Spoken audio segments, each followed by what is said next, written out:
Good afternoon, hello. This is a video about how and when Dr. Dewey Evans got involved with the investigation with Operation Hummingbird and what might fall out from that and what questions might be raised and what issues might come out of that. To begin with, I'm going to be reading off some notes here, so if I keep looking to the side. To begin with, we need to find out the exact date, not just the month, the exact date that Cheshire Police became involved in this case. I've read a newspaper article that the chief executive of the Countess of Chester Hospital wrote to Chester Police on the 27th of April 2017, asking them to investigate the deaths, as they saw it, the excess deaths at the Countess of Chester Hospital, neonatal ward, over the period 2015 and 16, which they were very concerned about because the consultants had, for a period of time, kept going back to management and telling them that they thought something was very amiss. So, when exactly did the police make contact and formally begin the investigation? What date in May? We're told broadly May, but we do need an exact date, and that will become apparent why later on, if it isn't already. In the Cheshire Police video, the Operation Hummingbird video that you can find on Cheshire Police's YouTube channel, Detective Sergeant Kennedy says at 3 minutes 45 that the investigation team realised they needed expert witnesses, and they got in touch with the NCA, the National Crime Agency, and this is a quote from DS Kennedy. So they have a list of databases of expert witnesses. They provide the vital key and evidence for the investigation. That was a quote from DS Kennedy. So we've got that issue. We've got that situation going on with Chester Police. Now we move on to Dewey Evans. In Dewey Evans's Talk TV interview, he says the following. At 2 minutes 28, he refers to, this is a quote, Chester Police and myself becoming involved in 2017. So that's a very broad statement about, it's the year basically.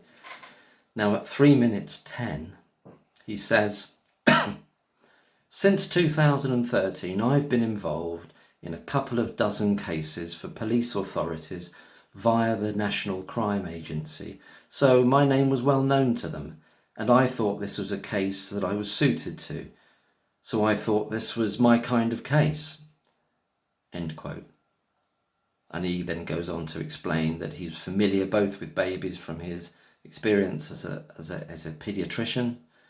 At that time he was a retired paediatrician, although not a neonatologist. And he also says that he has this experience of the medical legal system. Okay, moving on. Now at 3 minutes 53, in the Talk TV interview that Dewey Evans gives, he says the following. Right, I got involved in May 2017, and what I told Chester Police was that if they suspected anyone, I did not want to know about this. In other words, I wanted to investigate the cause of the collapse or the cause of the death of these babies. I was not there to investigate the crime, and at that time I was unaware of the name Lucy Letby or anyone else. I just want to give a side note here in that in the Hummingbird video, Chester Police video, I'll call it Hummingbird video from now on, DS Kennedy, Detective Sergeant Kennedy, says that they have, or they accrue over a period of time, a total of 8 expert witnesses. 8 expert witnesses over the course of the investigation, and in addition to that, 1 independent nurse advisor But as we see, it's really Evans that's doing the vast majority of the work, as far as we can tell, and bringing in all the quote-unquote evidence, as the police describe it, to build their case. Now, a second side note here, that in terms of who's paying Evans for his work, a solicitor that I interacted with via Twitter told me that pre-charge, anyone being charged, it would be being paid for in this instance by Cheshire Police, and post-charge, he, Evans, would have been paid by the CPS, which also presumably includes his trial appearance, although I'm not 100% sure about that. Evans at this time is running his consultancy when he first becomes involved with the case. This is in 2017. He's got a consultancy running since 2013, where he says on LinkedIn, on the LinkedIn platform, his entry shows the following, and I've just copied it from there. He says, sorry, it's not 2013, 2010. It was 13 years he's been doing it, since 2023, this consultancy. So I'll read out what the LinkedIn says. That he, Evans, is director of Dewey Evans Paediatric Consulting from September 2010 to present day, and based in Carmarthen in Wales. But he works nationwide, and that he, quote unquote, provides expert medical advice regarding clinical issues where child abuse is suspected or where there are allegations of clinical negligence. There's a bit of an irony there, because despite providing, as it says on LinkedIn, expert medical advice in court in the trial of Lucy Letby, Evans stated that the term expert sounded, quote, far too flash for him, and that he thought of himself rather as an independent medical witness, not an expert. So, this is someone who does not wish to be called or thought of as an expert, who nonetheless offers, and he says he offers this on LinkedIn, expert medical advice. So that's kind of interesting. Okay. So in terms of whether the police contacted Evans or Evans contacted them regarding the deaths at the COCH, that's Countess of Chester Hospital, we have a report now that you can find online from the Cheshire Standard newspaper. It's obviously the main local newspaper for Chester, for the city of Chester, and it's dated the 7th of March 2023. So this is while the trial's going on, this report has come out.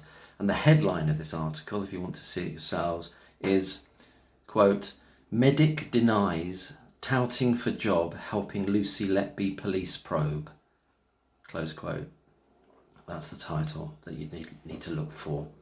And I'm going to read from that article now. Well, I've copied and pasted some excerpts from it, so I'm going to read those now. This is from that article. Retired consultant paediatrician Dr. Dewey Evans has been called by the prosecution to give expert evidence to the court after he was tasked by Cheshire Police in the summer of 2017 to look at a series of collapses on the unit. Dr. Evans went on to write a number of reports about his findings. I'm breaking away from the quote now. I've heard that he made 3 sets of reports in late 2017, then at some point in 2018, and then a final set of reports in 2019. But I need to get the sources for that claim that they're 3 separate, and what are the grounds of the reports? You know, what are the ambit of the separate reports? Why are there 3 sets? Back to the article from the Chester Standard newspaper. Dr. Evans went on to write a number of reports. So went on to write a number of reports about his findings, Manchester Crown Court has been told. On Tuesday, March the 6th, during the trial, jurors were read an email sent by Dr. Evans to the National Crime Agency, NCA, in May 2017, ahead of his involvement with Cheshire Police. So that's ahead of Evans's involvement.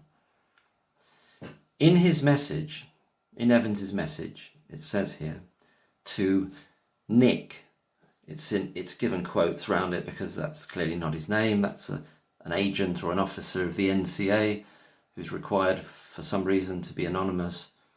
So in his message to Nick at the NCA's National Injuries Database, Dr. Evans wrote, and this is a quote of the email now that Dr. Evans sent in at some time, some day, and it's really important when, at some day in May 2017.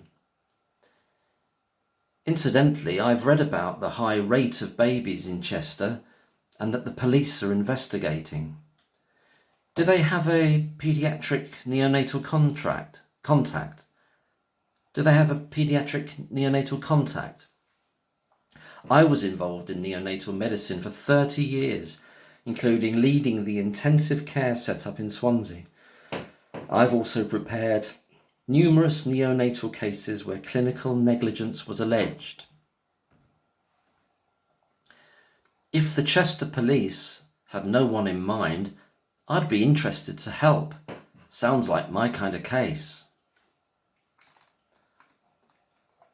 This is a continuation of that email from Dewey Evans to the National Crime Agency. I understand that the Royal College of Paediatrics and Child Health has been involved, but from my experience, the police are far better at investigating this sort of problem. End of the quote from the email. Now back to the quote from the article. That was also a quote from the article, but it was quoting Evans's email to the National Crime Agency. Ben Myers, KC, defending, said to Evans, "This is you putting yourself forward, in effect touting for this job." Dr. Evans replied, "I was offering my professional opinion, and if that was in their interest." Mr. Myers said, "It's you, ready to give them what they wanted, Dr. Evans." The witness said, which is Evans, No. I have dealt with several police cases where I have said, this case doesn't cross the threshold of suspicious death or injury or whatever. My opinions are impartial and independent. I also give evidence to law firms representing defendants. In the last 5 years, I've given more reports relating to defendants than the police or the prosecution. Mr. Myers, the defence KC, went on, "At some point, before you started writing reports, you were told by the police about suspicious rashes and air embolus, weren't you?" Dr. Evans said, "That is completely untrue. It's totally untrue. The first time I heard a local doctor mention air embolus was a couple of weeks ago. The first person I know to raise the area of air embolus was me. I did that in case number 1 and I thought, oh my God, what is going on here? I was not told anything about any suspect. I knew absolutely nothing."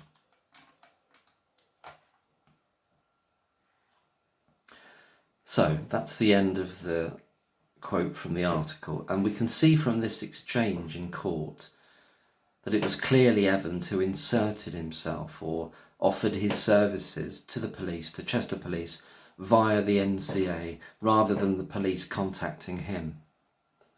When D.S. Kennedy in the Hummingbird police video says that they, Cheshire Police, contacted the NCA to ask about relevant experts on their database, presumably Evans had already contacted the NCA to let them know he was interested and available, and presumably the NCA then passed his name on to the Cheshire Police. It's hard to know exactly how that happened and over what time frame, importantly. We'll come on to the time frame in a bit later.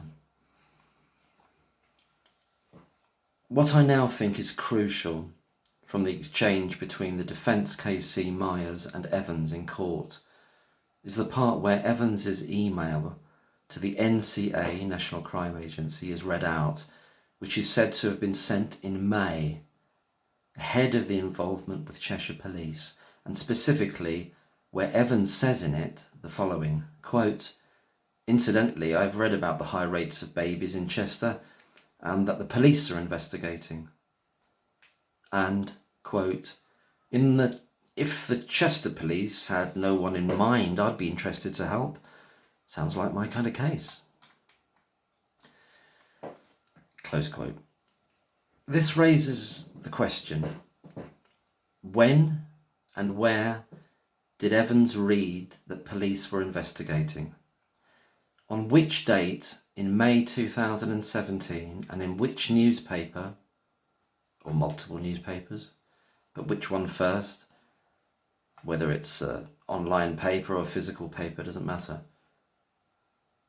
When did he read that? What date? Not in May, we need the actual date. The two earliest press articles I can find, and there's also the third one I've just been made aware of from the BBC, in respect of a police investigation in this matter to do with the high rate of deaths of babies at Chester Hospital, are both dated the 18th of May 2017. The 18th of May 2017, as is the BBC online report. So the first one I see in terms of the local newspaper is the Chester Standard again. So they would surely know what was going on in Chester. And the headline, if you want to look up this particular article, is, quote, "Police probe into deaths of 8 babies at Countess of Chester Hospital." And on the same day, published was the 18th of May 2018 in the Daily Mail, a similar article, and the title of that article is, "Police investigate the deaths of 15 babies in a single year at the Countess of Chester Hospital." Now there's a disparity there, isn't there? 8 babies and 15 babies, but the reports are published on the same day, or the Daily Mail report actually was originally published on the 18th, but what you can read online now is that it was updated on the 19th of May 2017. So perhaps the headline was changed, and there wasn't a similar headline change in the Chester Standard one. So that headline probably is related to the 19th of May, but nonetheless the report came out on the 18th of May and then was updated in the Daily Mail article. But yeah, but I don't know that headline was changed. I don't know what the headline of the Daily Mail 18th of May 2017 said, and I don't know whether it was changed for the updating on the 19th of May 2017.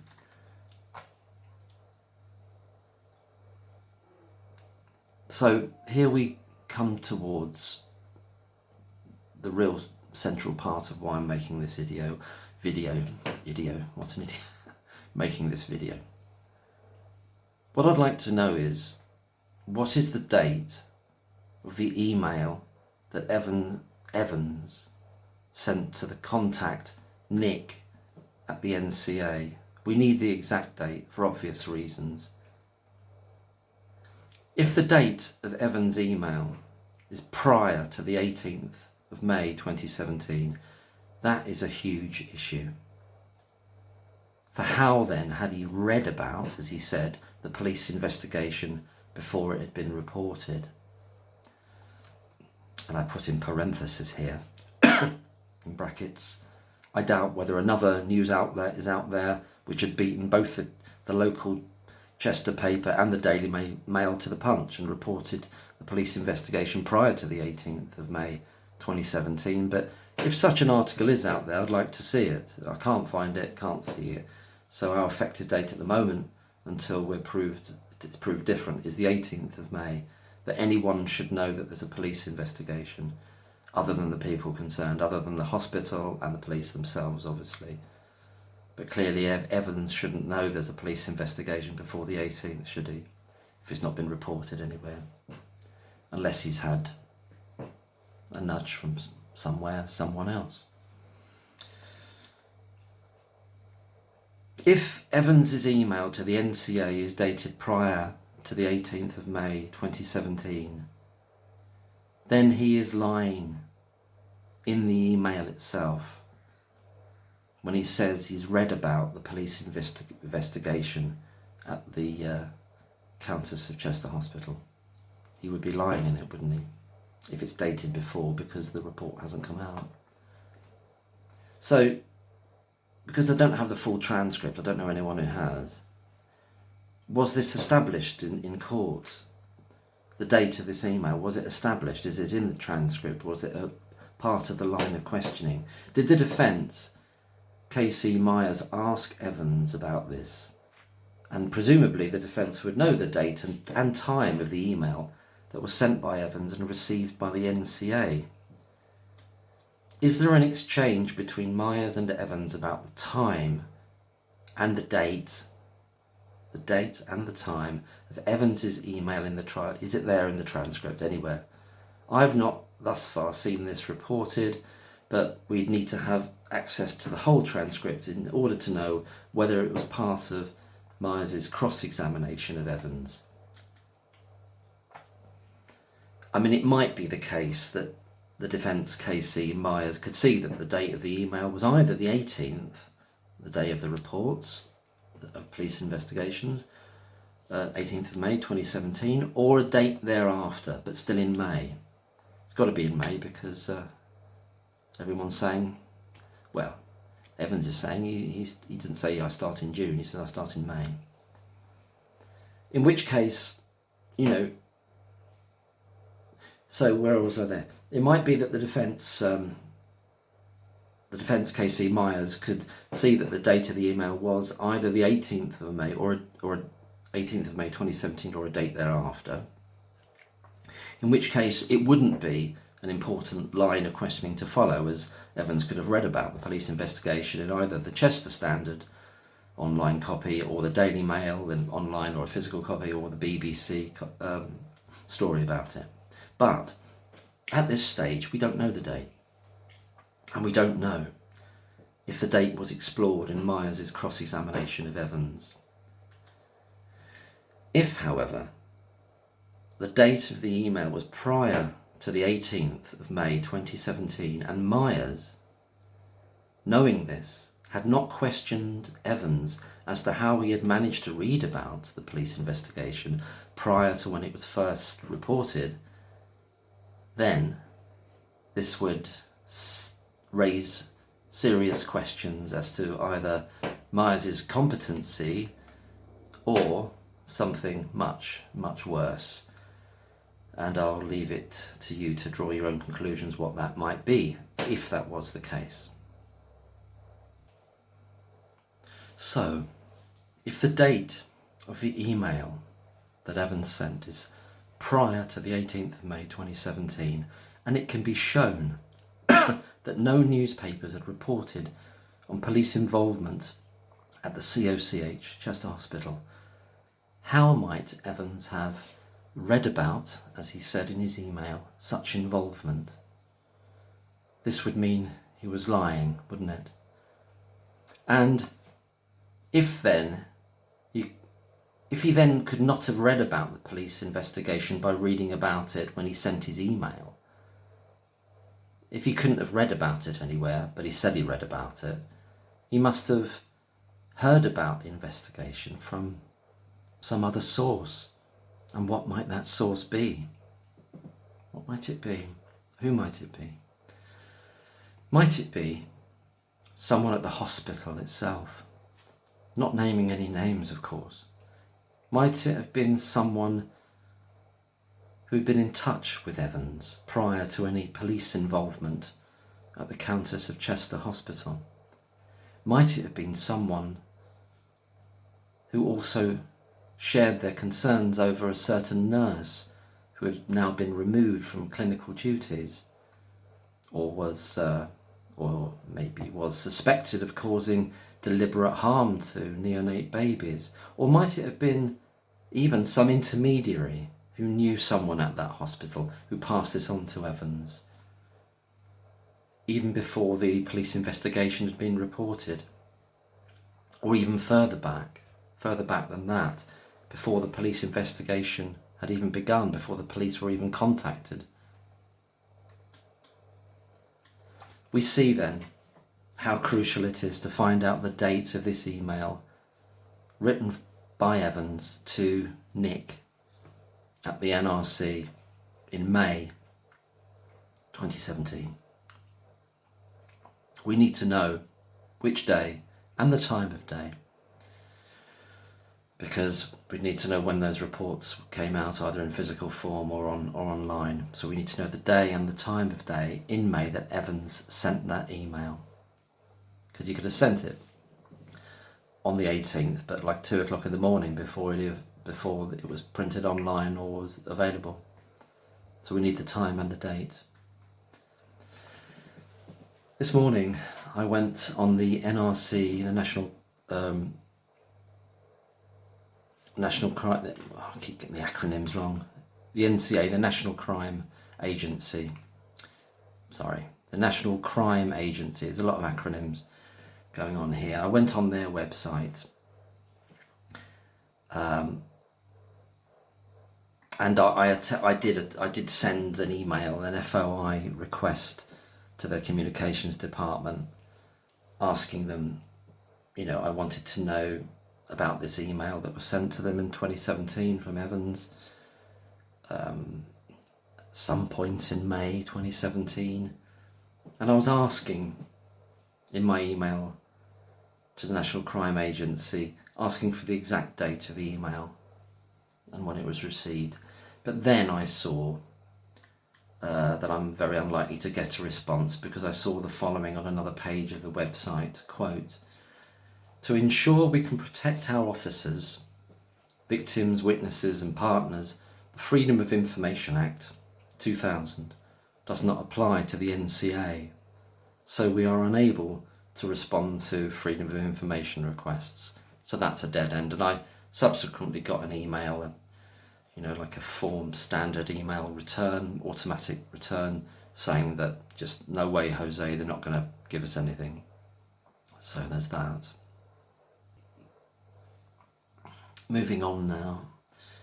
Even if we can establish the date of the email sent by Evans, and even if it is shown to be the 18th of May when he could have read the reports, or even thereafter in May, the issue here is this still leaves a relatively short window for him to be connected and joined up and accepted and brought on to the investigation, to be chosen to be the lead expert witness by Cheshire Police.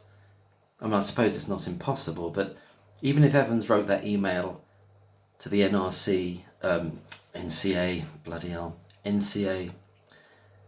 on the 18th of May, National Crime Agency, I'm just going to say that, on the 18th of May, having read the report in the Daily Mail or the Chester Standard or BBC on that day, that only leaves a maximum of 13 days for everything to be sorted and him to be attached to the inquiry before the end of May 2017. Because we've got to get him in there in May sometime, because that's what he says, he joins in May.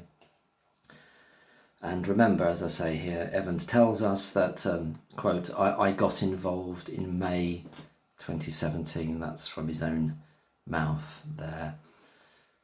Right. A small addition to that is someone brilliant on Twitter, I can't remember who it was now, I'm sorry, but they also mentioned, I can't remember their handle, they also mentioned that there'd be a bank holiday in between on the 29th. So we're looking at tops 12 days, 11, 12 days, if he'd read about it on the 18th, rang up the NCA, National Crime Agency, rang him up on the 18th after reading the reports. He'd, in like a trapdoor spider, in there straight away, looking for a payday, looking for a juicy case, as is clearly what he's like, isn't it? And but he'd have 12 days for everything to go forward, and for Chester Police to say, yeah, this is our guy, for him to be formally attached to the investigation. As I say, it's not impossible, but it's a tight window. But we're also looking, obviously, we don't know whether that's the date of the email. If it's before, then Evans has got major problems,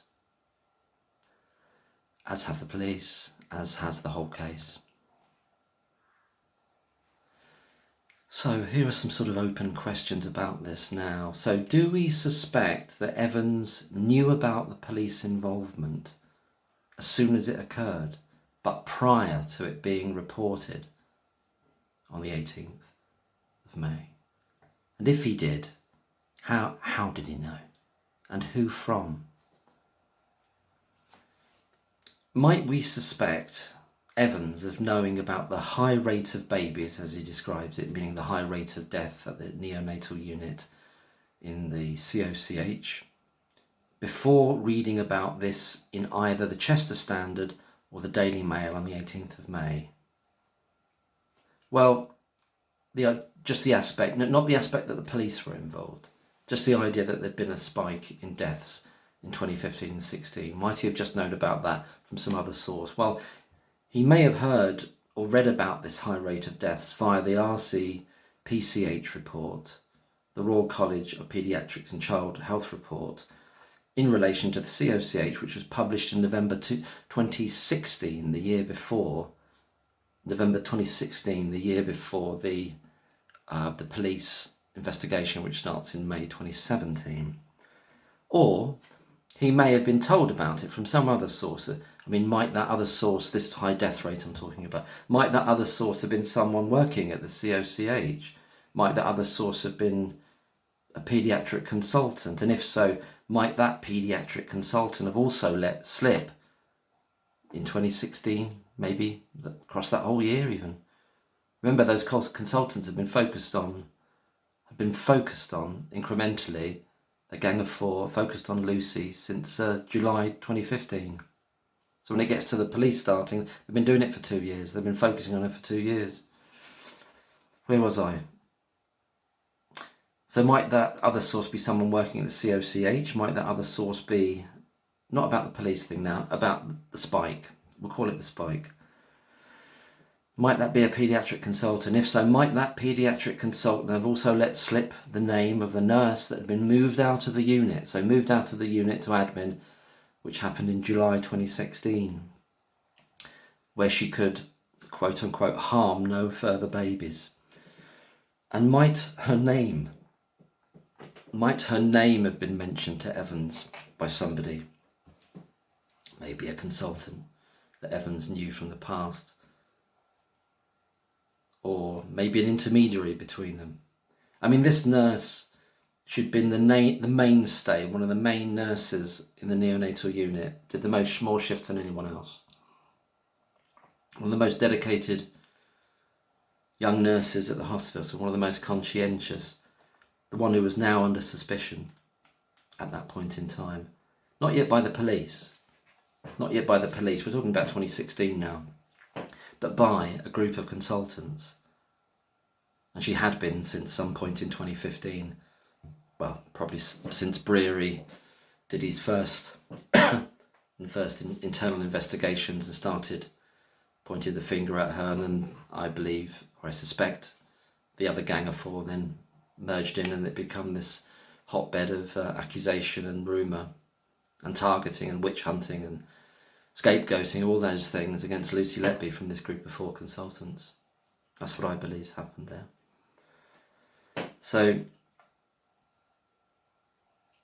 what do I say? That this nurse had been the mainstay and one of the most dedicated nurses, who was now under suspicion, not yet by the police, but by a group of consultants. And the management weren't listening during all that time or doing anything about it. The management, the consultants were angry with. They're so intransigent.